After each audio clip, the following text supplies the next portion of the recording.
Esto pasó entre finales de octubre de 2023 y agosto de 2024. Encontré capturas, escuché audios y desenterré una llave plateada escondida dentro de un libro de poemas.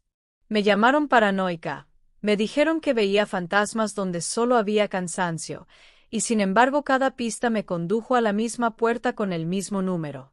Hoy te voy a contar cómo crucé esa puerta, cómo desarmé el gaslighting con paciencia y cómo di vuelta la historia cuando todos creían que yo era la más vulnerable. Si esta historia ya te atrapó, suscríbete, deja tu me gusta y compártela con alguien que necesita recordar que las banderas rojas no son decoración. A mí siempre me gustó ofrecer lo que tengo: sofá, heladera, tiempo, llave. Cuando él perdió el trabajo a finales de octubre de 2023, le dije que se quedara en casa hasta reorganizarse. Me abrazó como quien acaba de llegar a la orilla y me llamó ángel. No soy un ángel, le respondí, solo tengo un sofá cómodo. Él era eléctrica. Hablaba fuerte, reía más fuerte todavía. Y cuando él y de mi prometido estaban juntos, el departamento parecía un bar de viernes. Se llevaban demasiado bien. Me parecía lindo. Me parecía seguro. La noche del 23 de abril de 2024, a las 22:53, me despertó el silbido de la tetera y la luz de un teléfono parpadeando sobre la mesa ratona. Era el celular de L. Caminé 2 pasos para buscar una taza y, en la pantalla bloqueada, leí un mensaje que decía: llegué. El remitente estaba guardado con una sola letra de mide. No es delito que 2 amigos se escriban, no lo es, pero la tetera tardó un mundo en hervir, la notificación tardó en apagarse y a mi estómago le tomó demasiado volver a su lugar. Por la mañana le pregunté a él si había pasado por ahí tu prometido. Se rió, estirándose como un gato. Soaste alto. No, casi ni lo veo si no estás vos. Quise creerle, quise tanto que podría haber firmado en escribanía yo, ingenua, declaro que todo esto es pura sugestión. Los días siguientes, él empezó a salir más de noche, decía que eran entrevistas, pruebas, freelas de. Por su parte, comenzó a llegar tarde del trabajo, cierres, reuniones, una nota que se alargó, las palabras se pegaban al techo como cinta aislante. En la segunda semana de mayo de 2024, noté una coincidencia con aroma de ironía. Devolvía con el olor a lavanda dulce. De L. Ese perfume que se queda prendido en las cortinas, bromeé. ¿Me estás engando con el difusor de la casa? Eso es ansiedad, me contestó. Seco, tenés que dejar de leer Seals en todas partes. Fue la primera nota de un coro a 3 voces. Él, mi amiga y mi miedo al escándalo. A final del gaslighting perfecto, a inicios de junio de 2024, él le anunció que iba a organizar mi despedida de soltera. Me encantó la idea.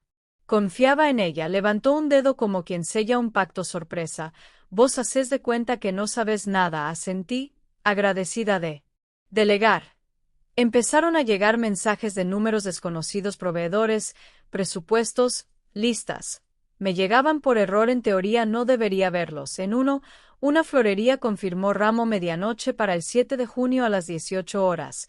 Ese ramo nunca estuvo en mis tableros, no era mío. La víspera de la fiesta, L. olvidó una revista sobre la mesa, poemas para quien ama mal.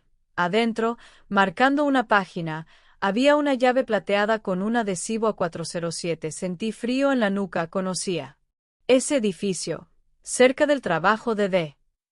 Conocía el número del piso. ¿Qué es esto?, pregunté, casual. La guardó demasiado rápido. La llave de una amiga. Me la prestó. Nadie cree a la mujer que dice lo sentí. Convertí el presentimiento en prueba. La mañana del 7 de junio de 2024, a las 10 horas, salí a resolver las flores. Fui al edificio de la llave. En la portería me dejaron subir porque tenía el número del departamento y la llave. Cuando abrí, el aire olía a lavanda dulce. Sobre la mesa, 2 copas, una vela y un papelito escrito a mano por nosotros. Pude armar un escándalo ahí mismo. En vez de eso, saqué fotos, guardé el papel, cerré sin hacer ruido y me fui. A las 18 horas, empezó mi despedida. Amigos, familia, una torta de 3 pisos y bombones con mis iniciales. Él iba y venía, perfecta, como si hubiese nacido para ser maestra de ceremonias de mi felicidad. Gritó sorpresa cuando entré. Abrace, agradeci, mi tre globeles. A mitad de la fiesta me dieron una tarjeta colectiva. Firmas, chistes internos, buenos deseos. Al final, un mensaje con la misma letra del papel del departamento a nuestro futuro. No decía a tu futuro, decía a nuestro. Miré a ella, que miró a D. Ninguno de los dos se atrevió a mirarse entre sí. No soy la persona más tecnológica, pero el miedo en SEA. Activé el compartir ubicación para que estemos más seguros. Dije que habían aumentado los robos en la zona. Nadie discutió. Dejé mi teléfono escondido en un portarretratos, cámara hacia la sala, grabando en timelapse exagerada. Yo también lo pensé. Hasta las 23:42 de un miércoles cualquiera. Cuando él entró al living, se puso mi saco favorito y se miró. En el espejo de llegó 4 minutos después. No se tocaron, no se besaron, se reconocieron en un silencio ensayado. Necesitaba más, algo que no admitiera interpretaciones. A fines de junio de 2024, inventé que quería elegir la música de entrada de la ceremonia. Los invité a los dos a escuchar conmigo. Encendí la bocina por Bluetooth. Antes, emparejé a escondidas el celular de D con mi computadora. Aparecieron audios cortitos, risas, un te debo el mundo por acá, una siesta bien por allá y un susurro que me quebró el último resto de negación. Lo nuestro es el secreto más bonito. No lloré, sentí una rabia tan precisa que con ella se podían colgar cuadros. Les puse una canción cualquiera. Dijeron casi a coro perfecta. Perfecta es la palabra preferida de la gente que vive de fachada. En mi cumpleaños, el 23 de julio de 2024. A las 20:15, decidí comprobar una verdad: quien no esconde nada no cambia de color con la luz. Encendí todas las luces del departamento. Él me dio un regalo envuelto en papel azul oscuro, el mismo libro de poemas, ahora con una cinta roja y sin la llave. Me pidió que abriera en la página favorita. Hermoso, dije, igualito al papel de la 407. El aire se desinfló. Alguien carraspeó. Dejó el vaso sobre la mesa con demasiado cuidado. ¿Qué papel? Él le pulió su sonrisa con el pulgar. El del departamento, el de la vela, el de las 2 copas. Estás delirando. Se rió. Condescendiente. ¿Necesitas ayuda? La necesito. Sí, contesté, de ustedes dos, para que dejen de tratarme como si estuviera loca. No hice un escándalo en mi cumpleaños. Apagué las velas y pedí coraje porque, en el ensayo de la boda, iba a abrir la caja negra. El ensayo sería el viernes 2 de agosto de 2024, a las 19 horas, en una casa de eventos. La coordinadora pidió que todos llegaran 15 minutos antes. Yo llegué 30. Llevé un pendrive, una caja y un sobre. Cuando todos estuvieron, subí al escenario y respiré. Ya sé que el ensayo es para ajustar pasos, dije, pero hoy necesito ajustar verdades. Apagaron las luces. Proyecté la foto de las copas y del papel por nosotros. Después, un mapa, puntitos de ubicación cruzándose como costuras, el teléfono de D y el de L. Encontrándose cada martes y cada jueves, entre las 19:30 y las 20:40, en el perímetro del edificio donde abría la llave. Luego, los audios, risas, susurros, y la frase nuestro secreto más bonito. Abrí la caja, un frasco de perfume de lavanda idéntico al de ella y la llave plateada. La dejé sobre la mesa. A 407, dije, mirándola. ¿Te suena? Él se quedó inmóvil. De habló primero. Esto tiene explicación. La tiene, asentí. Pueden intentarlo. Él miró el piso, después me miró a mí, después buscó a D con los ojos. Por un segundo vi a la amiga que compartió mi sofá, mi ropa, mis historias. Pasó antes de ustedes, dijo al fin, con voz chiquita, y después no supimos frenar. Antes de mí, me reí, con un ruido que crujió como hielo. ¿Dormías en mi sofá? L y salías a dormir con mi prometido. Fue un error, tropezó D. Un error que ya terminó. ¿Terminó cuándo? Pregunté. ¿Antes o después del último martes? ¿O del último jueves? ¿O del ramo medianoche que jamás pedí? Nadie respondió. El silencio siempre fue cómplice. La boda queda cancelada, dije por fin. Y, ya que estamos, abrí el sobre. Eran comprobantes, transferencias que había hecho desde mi tarjeta a la cuenta de L, para la fiesta, para recuerdos, para transporte. Mostré lo que pude. Dije lo que di. Y en ese instante entendí que lo que más había dado era tiempo. Me saqué el anillo. Lo dejé sobre la mesa, al lado de la llave, del perfume y de los comprobantes. 4 objetos. 4 versiones de una misma mentira. Esa madrugada, D me llamó 30 veces. Mensajes larguísimos. No podés destruir todo así. Pensá en nuestra familia. Pensá en las invitaciones. Nunca escribió pensá en mí. Escribió pensá en cómo va a verse. Él se fue del departamento el domingo, metiendo sus cosas en la misma valija gastada con la que había llegado. No la detuve. No la abracé. No di consejos. Me preguntó si iba a publicar algo. Le respondí, no. Voy a vivir algo. El lunes llamé a todos los proveedores. Expliqué la cancelación. Algunos cobraron multa. La pagué. Doné la mitad del catering a un hogar de ancianos del barrio. La otra mitad se transformó en una cena sencilla con 3 amigos que se quedaron. Mi mamá quedó en shock. Mi papá eligió el silencio. Mi hermana quiso pelearse con D, después con L, después solo quiso abrazarme. La dejé. A veces el abrazo de la gente correcta es el único mapa. 2 días después, L subió una historia con una frase sobre el amor que sucede donde no debería. No respondí. A las 19 horas en punto, D apareció en la portería con flores. El portero me llamó. Pedí que lo rechazara. ¿Querés dejar un mensaje?, preguntó. Sí, dije. Decile que yo vi. Casi 4 meses más tarde, el 2 de diciembre de 2024, a las 8 en punto, me despertó un sol manso y una paz sin pretensión. No era felicidad de comercial. Era silencio sin culpa. Todavía tengo el libro de poemas. La llave la devolví a la administración, dije que la encontré en el piso y guardo el papel por nosotros en la caja de comprobantes. No como recuerdo de ellos, sino como recordatorio mío. Ninguna fachada resiste a un rayo de luz. Aprendí que la confianza no es una estatuita de yeso, es un organismo vivo, con inspección y mantenimiento. Que el gaslighting se combate con registro, con personas que atestiguen nuestra cordura cuando otros la rebajan a locura. Y que la lealtad no es un sofá donde cualquiera se tira a descansar, tiene llave, tiene dirección, tiene límite. No sé dónde están D y L ahora. Sí sé dónde estoy yo, en el centro de una casa que volvió a quedarme a medida. El día siguiente al ensayo no tuvo banda sonora. No hubo platos rotos ni gritos en la escalera. Hubo café tibio que no terminé y una lista escrita a mano que decía, en la parte de arriba, cerrar. Cerrar cuentas, cerrar ciclos, cerrar la puerta cuando alguien quisiera entrar con explicaciones tardías. Empecé por lo práctico, porque lo práctico a veces funciona como bote salvavidas cuando lo emocional hace agua por todas partes. Llamé a la casa de eventos. Expliqué otra vez lo que ya había explicado la noche anterior. Me pidieron una carta firmada para constar la cancelación por decisión de la pareja. Les dije que no había pareja y que mandaría la carta igual. Tomé air. Llamé a la florería, al DJ, a la mujer de las fotos instantáneas, al de la barra móvil. La mitad me habló con voz de funeral, la otra mitad, con el tono administrativo de quien ya lo vio todo. Pagué las multas con la tarjeta que todavía decía mi nombre al lado del DD. Después corté la tarjeta en pedazos y pedí una nueva. Lo físico ayuda a ver algo que se parte en dos. Te recuerda que vos también podés rearmarte. El lunes, a primera hora, bajé al depósito del edificio y pedí una caja de cartón de las grandes. Subí con ella como quien se muda de una versión a otra de sí misma. Fui cuarto por cuarto.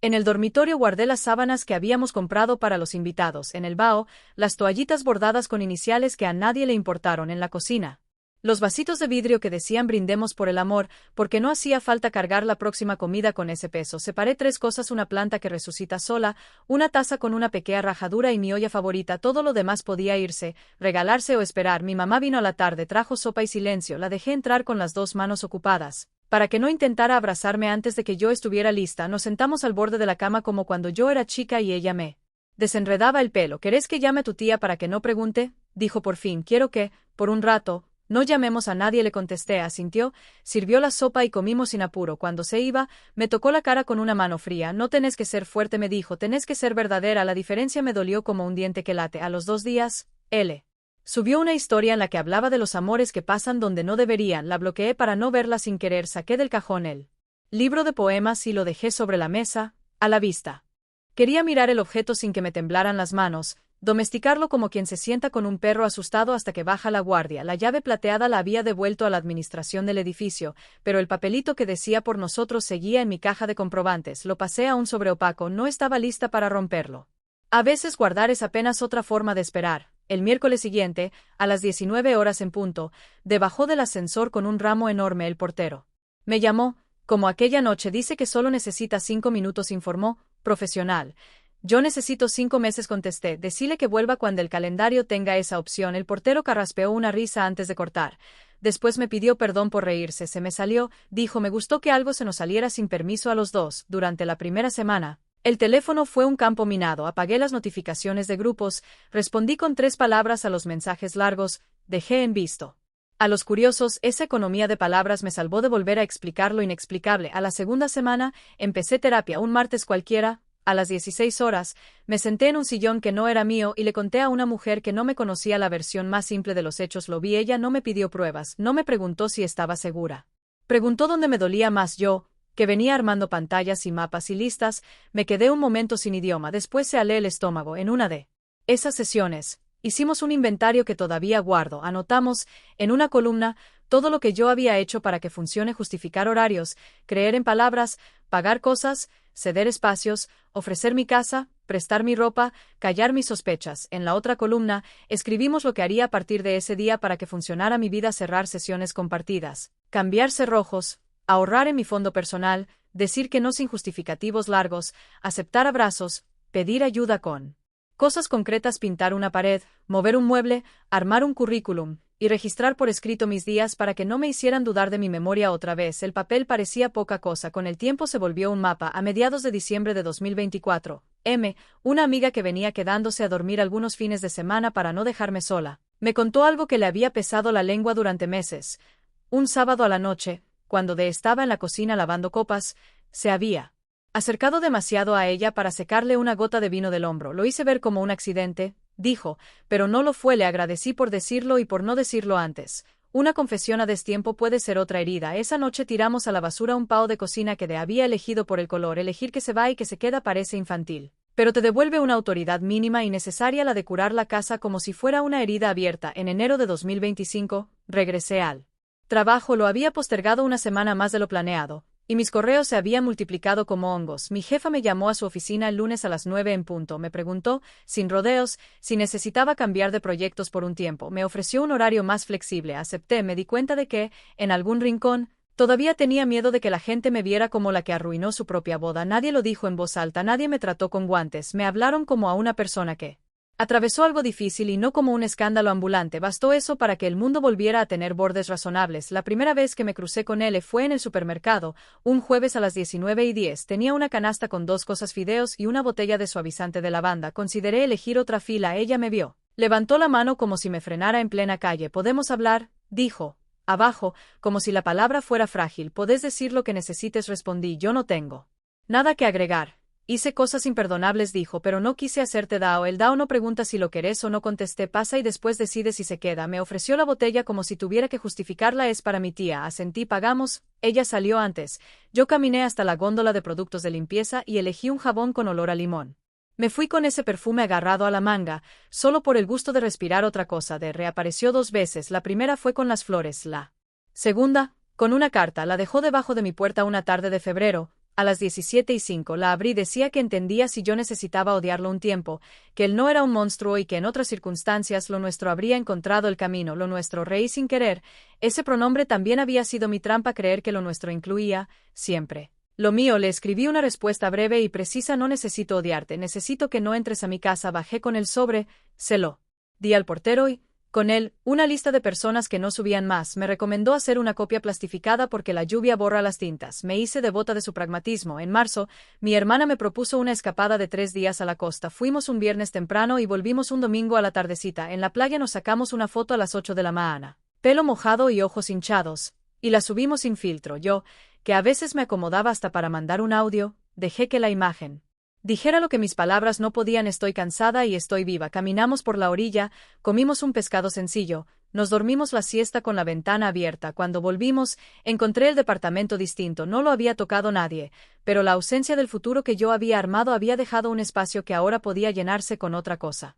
Abrí un curso de cerámica los miércoles a la tarde. La profesora tenía manos anchas y una risa contagiosa. La arcilla no perdona la mentira, dijo la primera clase. Si apretás de más, se rompe. Si no apretás, no tiene forma. Me llevé esa frase a todas partes. Algunos días mi vida fue un plato torcido que igual podía sostener fruta, otros, un vaso que se quebraba en el horno y quedaba inútil. Aprendí a no tirar todo por la borda cuando algo se rompía. Aprendí a moldear con paciencia. A las 6:30, cuando ya el sol empezaba a bajar, subí a casa con las manos sucias y la sensación de haber aprendido un idioma lento.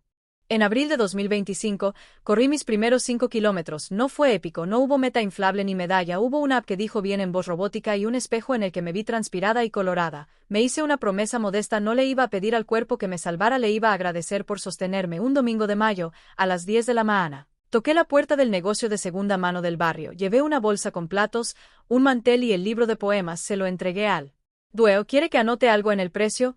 Preguntó. A veces un papelito ayuda a venderlo. No le dije, este libro necesita empezar de cero. Lo vi ubicarse en un estante, al lado de novelas policiales y un atlas viejo. No sentí alivio, sentí órdenes distinto, pero igual de necesario. Ese mismo mes ordené fotos, no para publicarlas ni para archivarlas perfectas, sino para mirarlas sin que el corazón se me fuera a la garganta. Me di cuenta de que en casi todas yo estaba de costado, sonriendo por reflejo. Empecé a sacarme fotos de frente, aunque me diera vergüenza. A las 20 horas, en una noche cualquiera, me miré a los ojos en la pantalla y me dije algo que sonó cursi y real. Yo me creo, me lo repetí la semana entera. Junio trajo una invitación incómoda al bautismo de la hija de una amiga. Estaba en una mesa al fondo, no se acercó, yo tampoco.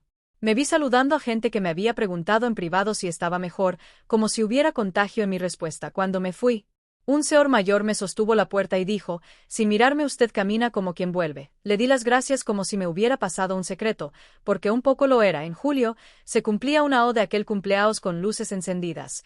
Decidí festejarlo. Cité a 3 amigos a cenar el 23 de julio, a las 20:15. Cociné una pasta que me sale más o menos igual desde que dejé de medir al ojo y empecé a usar cucharas. En la mesa no había objetos con doble sentido ni platos con frases. Había pan, vino, agua y risas. A la hora del brindis, levanté el vaso y dije, por las casas que vuelven a quedarnos a medida. No lloré. Uno de mis amigos, cantó una estrofa de una canción vieja. Después nos quedamos un rato largo sin hablar, el tipo de silencio que por fin no toma partido por nadie. Agosto apareció con un mail de la coordinadora del salón de eventos. Había cambiado el sistema y quería confirmar si seguía con el mismo número de teléfono. Me reí sola y respondí que sí, que seguía siendo yo, pero esa palabra, otra, fue mi permiso para cerrar. Carpeta sin drama. Abrí un archivo nuevo en la computadora y lo titulé Inventario de cosas que volvía a ser mías. Empecé con poco la mañana de los sábados, la playlist para lavar los platos, el camino más largo al trabajo cuando no tengo apuro, el color de las sábanas. Después sumé algo grande, la decisión de no convertir cada sil en juicio, pero tampoco en decoración.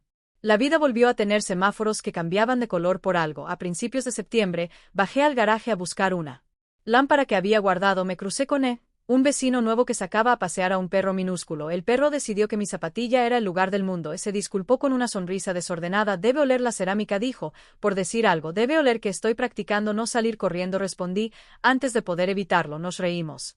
Charlamos sobre horarios de basura, sobre la panadería que abre a las 6, sobre el ascensor que se traba en el segundo piso. No hubo fuegos artificiales. Hubo una conversación sin pretensiones. Él no sabía nada de mí, yo no sabía nada de él y eso nos dejó hablar como si la tierra fuera firme otra vez. En el ascensor, el perro bostezó y apoyó la cabeza en mi botín como si yo le perteneciera un poco. Lo tomé como un buen augurio. En octubre, hice algo que postergué demasiado. Volví al edificio de la 407, no para ver a nadie, no para abrir nada. Caminé hasta la vereda de enfrente un lunes a las 11 de la mañana. El portero no era el mismo. Me senté en un banco corto y miré la puerta giratoria que no tenía la culpa de nada. El sol me daba en la cara y, por un rato, no pensé en llaves ni en copas, pensé en la cantidad absurda de puertas que abrimos todos los días, la del correo, la de la heladera, la del subte, la de la imaginación. Cuando me levanté, crucé la calle sin apurarme. Me prometí que, de ahora en más, si una puerta se abría, iba a fijarme también que se cerraba a cambio. A lo largo de ese AO, hice cosas pequeñas que funcionaron como puntadas. Cambié el sofá cama por uno que no se abre, no porque temo hospedar a alguien, sino porque necesitaba que el sofá volviera a ser sofá. Pegué en la heladera una lista de 5 nombres a los que puedo llamar de madrugada sin pedir perdón por la hora. Armé una caja con documentos, efectivo, un duplicado de llaves y un cuaderno de espiral para emergencias. Creé una carpeta en el correo con el título No me lo estoy inventando y guardé ahí cualquier comprobante que pudiera ayudarme, no a acusar a nadie, sino a protegerme de mí misma cuando el recuerdo flaquea. La terapia, las caminatas al mediodía, los domingos sin plan y la cerámica fueron quedándose, las ganas de explicarme cada movimiento a todo el mundo. No, la última vez que oí de fue por un conjunto de amigos en común. Había empezado un trabajo nuevo en otro barrio. La penúltima vez que supe de él fue por una foto en la que estaba con un grupo grande. Me acordé de su risa eléctrica y deseé, de verdad, que no la perdiera intentando ser disculpa de nadie. La última vez que supe de él, En cambio, fue por un mensaje que me mandó Te pidió perdón a su manera. Le contesté que a veces pedir perdón es una forma de seguir mirando el espejo y que yo, por ahora, estaba mirando por la ventana el 2 de diciembre de 2025. A las 8:20 de la mañana, hice algo que había prometido y seguía esquivando. Abrí el sobre opaco del papel por nosotros. Lo leí una vez más, lo doblé despacio, escribí debajo, con virome, otra frase por mí. Lo puse en una caja transparente junto con fotos del mar, un recibo de la cerámica, una entrada de cine con mi hermana, el dibujo torpe de un bol, una servilleta escrita por R que decía pasta, pan, risa, agua. Cerré la tapa, no lo tiré. No todos los finales se queman. Algunos se guardan como constancia de que uno volvió a elegir. Ese mismo día, a las 20 horas, invité a R y a mi hermana a comer sopa nada más. Antes de que llegaran, me senté al borde de la cama como aquella tarde con mi mamá. Me pregunté si esta versión mía era fuerte o verdadera. Elegí lo segundo. Cuando se fueron, lavé los platos escuchando una canción tonta que repite que la vida sigue sola. Pensé que no es cierto, la vida sigue con lo que una decide llevarse al hombro, y acepté el peso con una especie de ternura nueva. Aprendí cosas que no quedan bien en una taza con frase. Aprendí que cuando alguien te dice estás loca, a veces lo que quiere decir es no me conviene que te acuerdes. Aprendí que se puede vivir sin una disculpa completa, que uno puede armar su casa para que tenga menos escondites, que el amor no es garantía extendida ni seguro contra daos, es un contrato que se renueva cada mañana, con cláusulas que se leen en voz alta.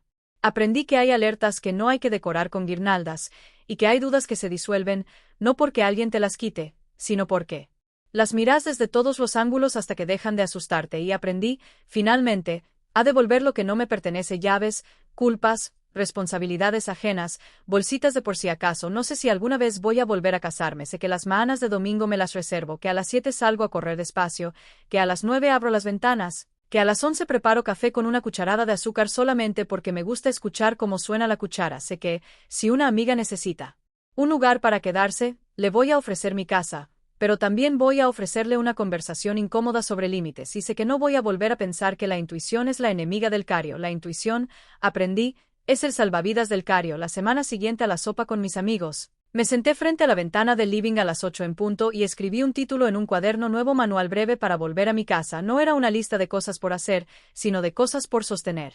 Había aprendido a las malas que volver a una misma no es un destino, es una caminata diaria, con zapatos cómodos y un mapa que se corrige sobre la marcha. Anoté 5 verbos, uno por día laboral, para no abrumarme: respirar, ordenar, pedir, decir, cuidar. Los fui llenando con detalles: respirar a las 7:30, antes de mirar el celular, abrir la ventana y contar 20 respiraciones lentas. Si el corazón corre, volver a contar. Si la mente hace ruido, nombrar 3 cosas que veo y 2 que huelo, aunque sea café frío y detergente. Ordenar 10 minutos por día para una sola categoría mínima: un cajón, una carpeta del correo, la parte de atrás de la heladera. Llenar una bolsita con lo que no necesito y sacarla del departamento ese mismo día. Pedir ayuda concreta, con principio y fin: podés venir el sábado a las 11 a ayudarme a colgar una lámpara. Podés pasar por la farmacia y traerme gasas. Aprendí que la gente que me quiere respira de alivio cuando le digo que necesito, en vez de exigirle que adivine. Decir, ensayar frases cortas que me protejan sin incendiar puentes. No voy a hablar de esto hoy, prefiero no contestar esa pregunta. Te agradezco la intención, pero no me sirve. Podemos cambiar de tema. Cuidar, mover el cuerpo aunque no tenga ganas, comer algo real aunque no tenga hambre, acostarme sin pantallas y la cabeza da vueltas, apagar la culpa cuando intenta disfrazarse de responsabilidad. A mediados de enero, apareció la tentación de pasar página rápido. La sociedad entera es una fábrica de frases de autoayuda con brillo. Decidí leer menos frases y evitar más gestos. Llamé a mi tía Cela de los remedios caseros y los dichos filosos y le pedí la receta del guiso que asegura curar penas viejas. Me leyó la lista con voz de maestra de primaria. Cociné despacio, con radio de fondo. Comí de pie, apoyada en la mesada, mirando mi sombra en la ventana. Lloré un poco sin plan. Después lavé la olla con esponja nueva. A veces la dignidad cabe en un plato caliente y en una cocina que huele a la casa de alguien que se quiere bien. Con el vecino del perrito minúsculo, nos cruzábamos cada 2 por 3. Un martes por la tarde, a las 16:40, me pidió si podía sostener la correa mientras buscaba las llaves. El perro decidió tumbarse sobre mi zapatilla otra vez. Charlamos de basura y de horarios, como siempre. Antes de subir, dijo algo que se me quedó pegado. Yo también estuve donde vos, no igual, pero parecido. Si alguna vez necesitas que alguien te mire colgar un cuadro para que no se te caiga encima, golpea mi puerta. No hubo promesas ni intercambios de redes. Hubo una oferta chiquita y concreta. Tomé nota mental: gente segura ofrece cosas pequeñas y cumplibles. A fines de febrero, volví a la terapia con un cuaderno distinto, registro de memoria. Escribía escenas como si fueran fotos: la luz a las 19, el sonido de las llaves, la frase que me Salvó de discutir, no para aferrarme al pasado, sino para no dejarle huecos al gaslighting cuando regresa camuflado de nostalgia. Mi terapeuta me enseñó una imagen que uso todavía. Tu memoria es una mesa si alguien intenta moverla. Anclala con peso real, comprobantes, mensajes, tu respiración, la palabra de quienes te vieron. Me gustó imaginar mis papeles como pesas que impiden que el viento reescriba los hechos. En marzo, mi hermana me llevó a la feria del barrio un domingo a las 11:15. Me compré una camisa de lino con una costura torcida. El vendedor la rebajó porque tiene un defecto. Yo la elegí justamente por eso. En casa, la lavé a mano. Al colgarla, pensé que quizá ese era el gesto, vestirme con lo que no pretende ser perfecto. También abrí espacio para la bronca educada. En una comida familiar, un tío muy opinador se empeñó en contar la historia de la boda cancelada como si fuera una anécdota graciosa. Le dije, con serenidad ensayada: no cuentes mi historia por mí. Se hizo un silencio incómodo. Después seguimos con el postre. No siempre hace falta discurso, a veces alcanza con una frase que pone borde. Me propuse no romantizar la intuición, pero tampoco ignorarla. Si un plan me cansaba antes de empezar, cancelaba. Si una persona sonaba a excusa, me apartaba. Si una invitación venía cargada de tenés que, preguntaba para quién. Descubrí que decir no es violencia, es un acto de higiene. En abril, adopté un ritual que me regaló la hora sin ruido. Todos los días, a las 20, apagaba todo durante 60 minutos. A veces leía. A veces cosía un botón. A veces simplemente escuchaba el agua correr en el cao. No se trata de meditar bonito, se trata de que mi cabeza aprenda que el silencio también me pertenece. Con intercambiamos favores de vecindad. Me sostuvo la escalera mientras yo ponía una guirnalda de luces sobre la repisa. Le cuidé al perro un sábado de lluvia. Hicimos una compra compartida de verduras y repartimos el gasto. No era romance, era cordialidad con límites. Me cayó bien no tener que traducir mi cansancio. En mayo, envié 3 currículums para un proyecto que me ilusionaba y me asustaba a la vez. Hice la entrevista un jueves a las 9:20. En lugar de venderme, conté lo que había aprendido: que soy buena armando equipos, que cuidan tiempos, que detecto pronto las grietas en un plan, que sostengo emergencias sin gritar. Me dieron el proyecto por 6 meses. Celebré con café con leche y un pedazo de torta de ricota. Le saqué una foto. No la subí a ningún lado. A veces lo que celebro no necesita espectadores.